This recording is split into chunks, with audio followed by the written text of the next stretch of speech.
I want to tell you about some fortunate people found the right solution to their problems.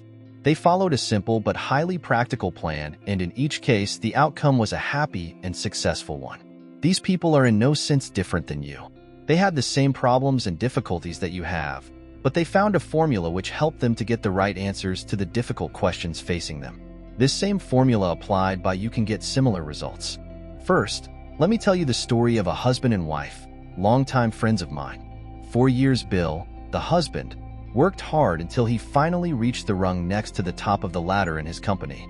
He was in line for the presidency of the firm and felt certain that upon retirement of the president, he would be advanced to that position.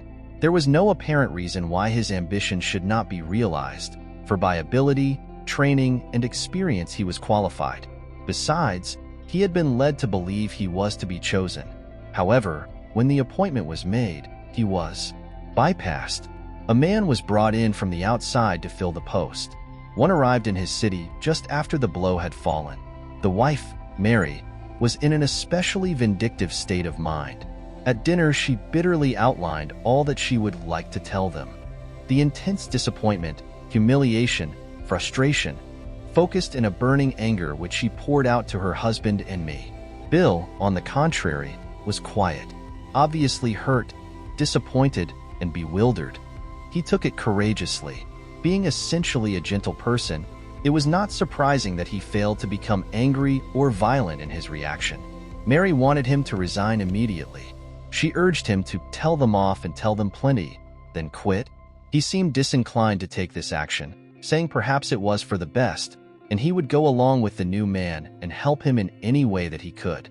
That attitude admittedly might be difficult, but he had worked for the company for so long that he would not be happy elsewhere, and besides, he felt that in the secondary position the company could continue to use him. The wife then turned to me and asked what I would do.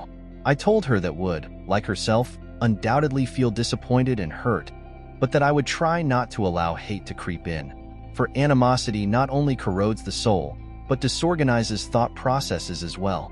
I suggested that what we needed was divine guidance, a wisdom beyond ourselves in this situation. There was such an emotional content in the problem that we might possibly be incapable of thinking the matter through objectively and rationally. I suggested, therefore, that we have a few minutes of quietness, no one saying anything, that we sit quietly in an attitude of fellowship and prayer, turning our thought to the one who said, "Where 2 or 3 are gathered together in my name, there am I in the midst of them." Matthew 18 verse 20. I pointed out that there were 3 of us, and if we sought to achieve the spirit of being gathered in his name, he would also be present to quiet us and show us what to do. It was not easy for the wife to accommodate herself to the mood suggested, but basically, she was a high-type person, and she joined in the plan. Presently, after a few quiet minutes, I suggested that we join hands, and even though we were in a public restaurant, I would quietly offer a prayer. In the prayer, I asked for guidance. I requested peace of mind for Bill and Mary, and I went a step further and even asked blessing upon the new appointee. I also prayed that Bill would be able to fit in with the new administration and give more effective service than before. After the prayer, we sat silent for a time. Then with a sigh, the wife said, "Yes, I guess that is the way to do it. When I knew you were coming to dinner with us, I feared that you would tell us to take a Christian position on this. Frankly, I didn't feel like doing that. I was boiling inwardly, but of course I realized that the right answer to this problem is to be found through that approach. I will try it faithfully, as difficult as it may be." She smiled wanly, but the animus was gone. From time to time, I checked with my friends and found that while everything was not entirely as they desired, they gradually became fairly contented under the new arrangement. They were able to overcome their disappointment and ill will. Bill even confided to me that he liked the new man and, in a way, enjoyed working with him. He told me that the new president often called him in for consultation and seemed to lean on him. Mary was nice to the president's wife, and in fact, they went to the fullest extent to be cooperative. 2 years passed. One day I arrived in their city and telephoned them. "Oh, I am so excited I can hardly speak," Mary said. I commented that anything that could put her in that state must be of unusual importance. Ignoring this remark, she cried, "Oh, the most wonderful thing has happened. Mr. So-and-so," naming the president, has been selected by another company at a big promotion for a special job which will take him out of organization into a much better position, and she posed the question, guess what? Bill has just been notified that he is now president of this company. Come over right away, and let the three of us give thanks together. Later, as we sat together, Bill said, do you know, I am beginning to realize that Christianity isn't theoretical after all. We have solved a problem according to well-defined spiritually scientific principles. I shudder to think, he said, of the terrible mistake we would have made had we not gone at this problem according to the formula contained in the teachings of Jesus. Who in the world, he asked, is responsible for the silly idea that Christianity is impractical? Never again will I let a problem come up without attacking it in just the way the three of us solved this one. Well, several years have passed and Mary and Bill have had other problems, and to each of them they have applied this same technique, invariably with good results. By the put it in God's hands method, they have learned to solve their problems right. Another effective technique in problem solving is the simple device of conceiving of God as a partner.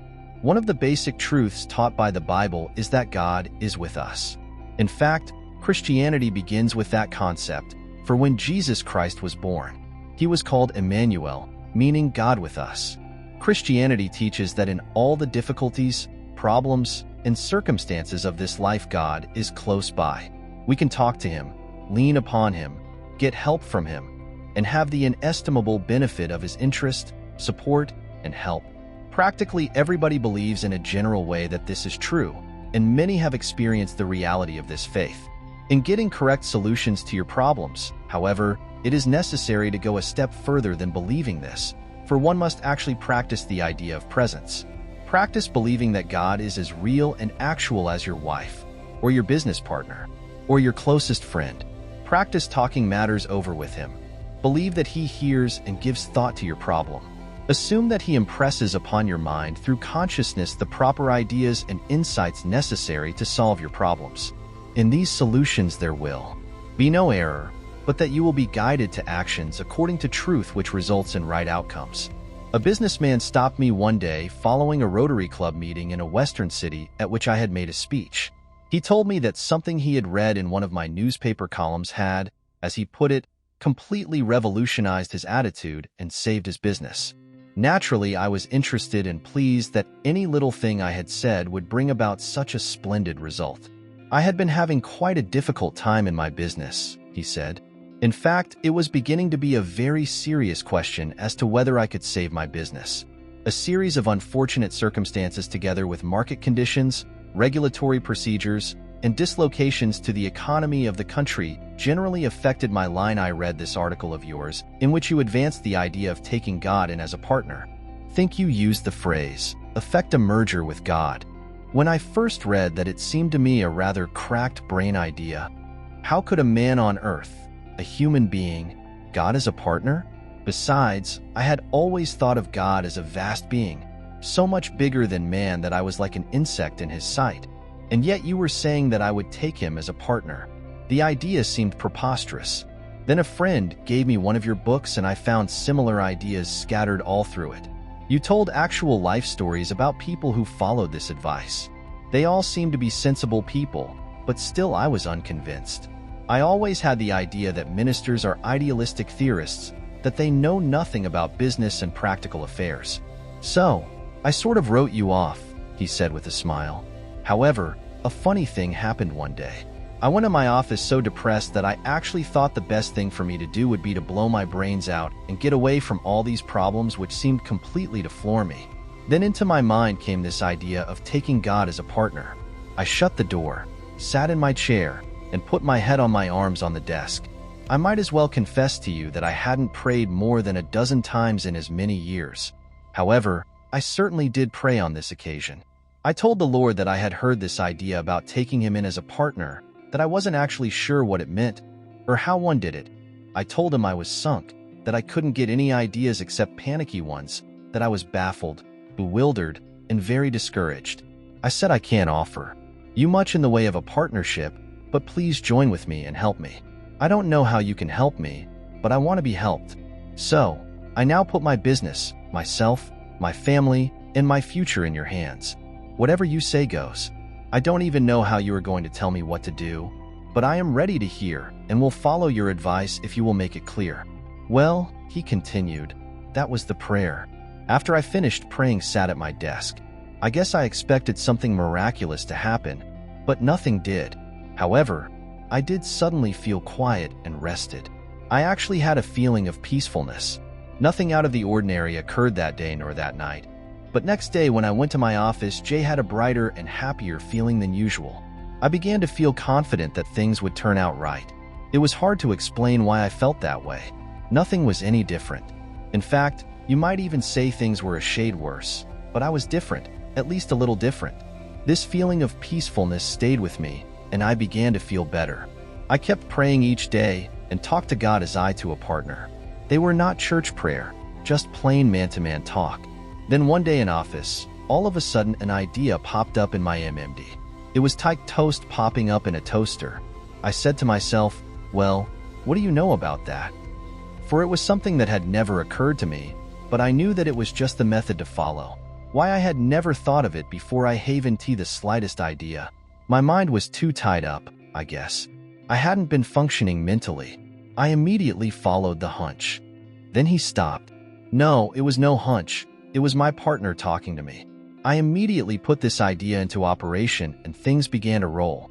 New ideas began to flow out of my mind, and despite conditions, I began to get the business back on an even keel.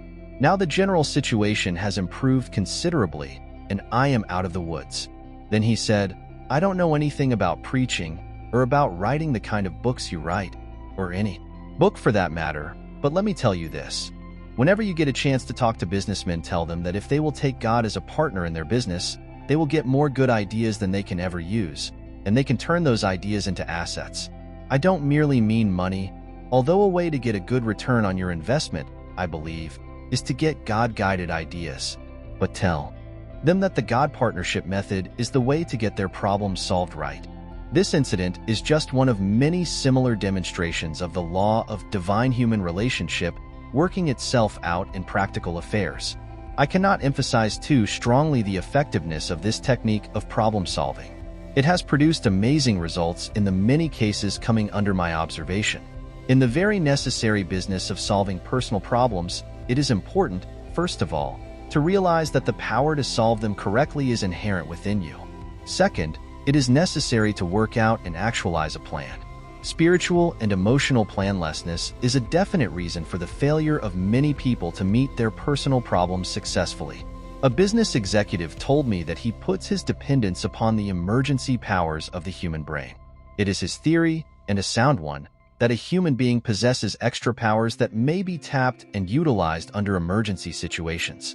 In the ordinary conduct of day-by-day living, these emergency powers lie dormant, but under extraordinary circumstances, the personality is able, when called upon, to deliver extra power if needed.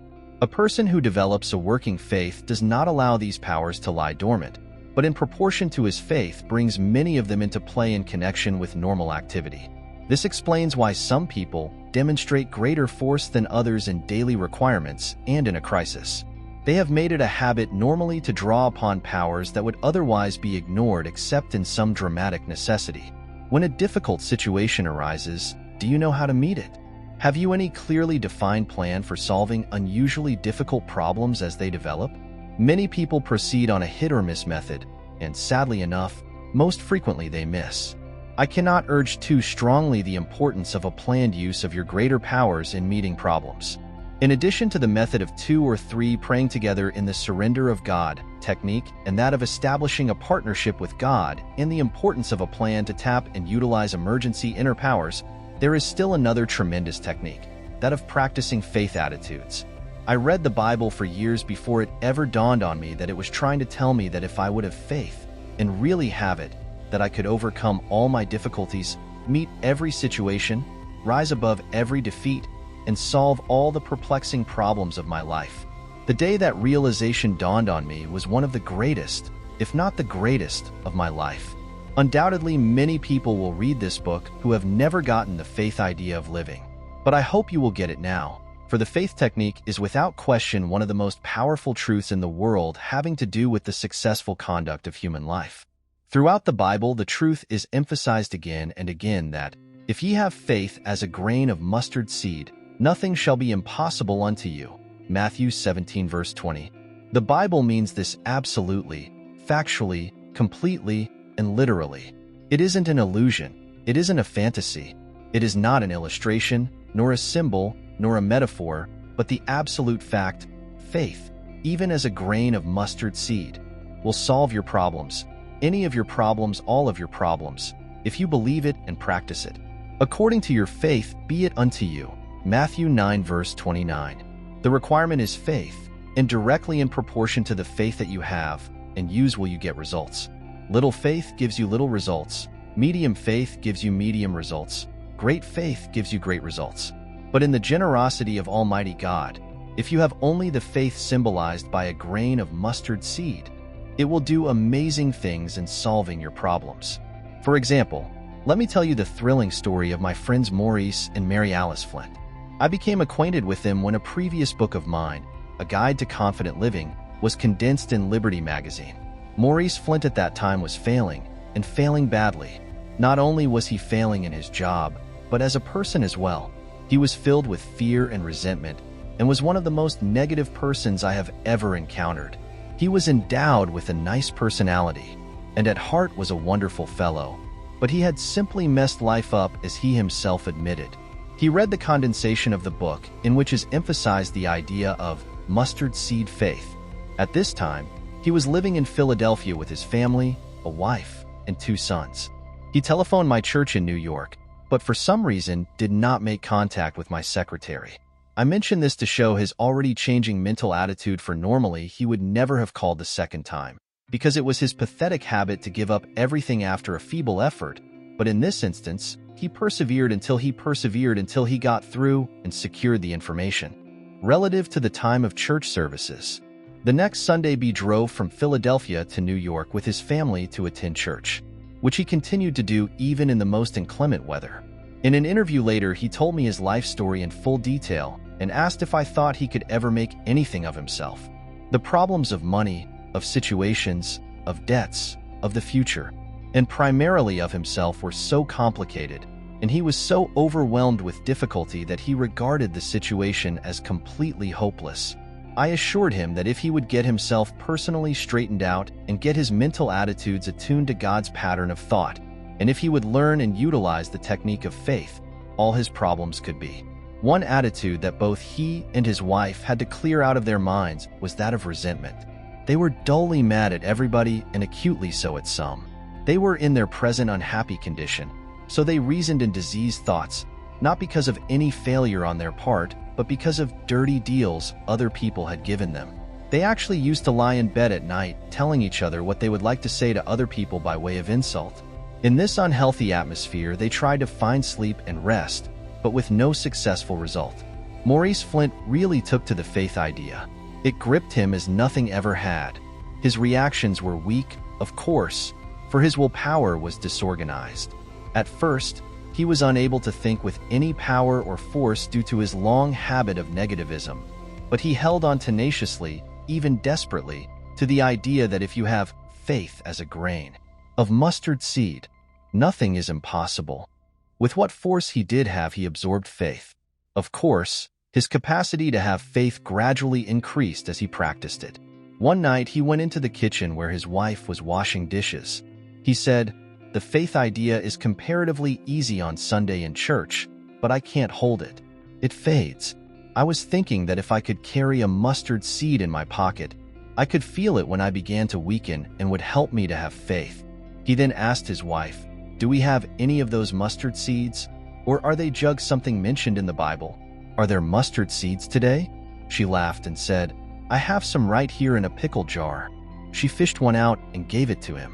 "Don't you know, Maurice," Mary Alice said, "that you don't need an actual mustard seed? That is only the symbol of an idea." "I don't know about that," he replied. "It says mustard seed in the Bible, and that's what I want. Maybe I need the symbol to get faith." He looked at it in the palm of his hand and said wonderingly, "Is that all the faith I need? Just a small amount like this tiny grain of mustard seed?" He held it for a while and then put it in his pocket, saying, I can just get my fingers on that during the day. It will keep me working on this faith idea. But the seed was so small he lost it, and he would go back to the pickle jar for another one, only to lose it also. One day when another seed became lost in his pocket, the idea came to him. Why couldn't he put the grain of mustard seed in a plastic ball? He could carry this ball in his pocket or put it on his watch chain, always to remind him that if he had faith as a grain of mustard seed, nothing would be impossible unto him. He consulted a supposed expert in plastics and asked how to insert a mustard seed in a plastic ball so there would be no bubble. The expert said it could not be done for the reason that it had never been done, which of course was no reason at all. Flint had enough faith by this time to believe that if he had faith, even as a grain of mustard seed, he could put a mustard seed in a plastic sphere. He went to work and kept at it for weeks and finally succeeded. He made up several pieces of costume jewelry, necklace, bow pin, keychain, bracelet, and sent them to me. They were beautiful, and on each gleamed the translucent sphere with the mustard seed within. With each one was a card which bore the title Mustard Seed Remembrancer. The card also told how this piece of jewelry could be used, how the mustard seed would remind the wearer that, if he had faith, nothing was impossible. He asked me if I thought these articles could be merchandised. I was no expert in such matters, so I showed them to Grace Ausler, consulting editor of Guidepost magazine. She took the jewelry to our mutual friend, Walter Hoving, president of Bonwit Teller Department Store, one of the greatest executives in the country. He at once saw the possibilities in this project. Imagine my astonishment and delight when in the New York papers a few days later was a 2-column advertisement reading, "Symbol of Faith," a genuine mustard seed enclosed in sparkling plastic makes a bracelet with real meaning. And in the advertisement was the scripture passage, "If you have faith as a grain of mustard seed, nothing shall be impossible unto you," Matthew 17 verse 20. These articles sold like hotcakes. Mr. and Mrs. Flint have a factory in a Midwestern city producing mustard seed remembrancers. Curious, isn't it? A failure goes to church and hears a text out of the Bible and creates a great business. Perhaps you had better listen more intently to the reading of the Bible and the sermon the next time you go to church. Perhaps you, too, will get an idea that will rebuild not only your life but your business as well. Faith in this instance created a business for manufacturing and distributing a product that has helped and will help thousands upon thousands of people.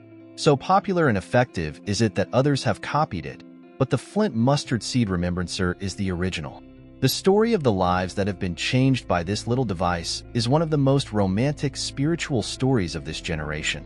But the effect on Maurice and Mary Alice Flint, the transformation of their lives, the remaking of their characters, the releasing of their personalities. This is a thrilling demonstration of faith power.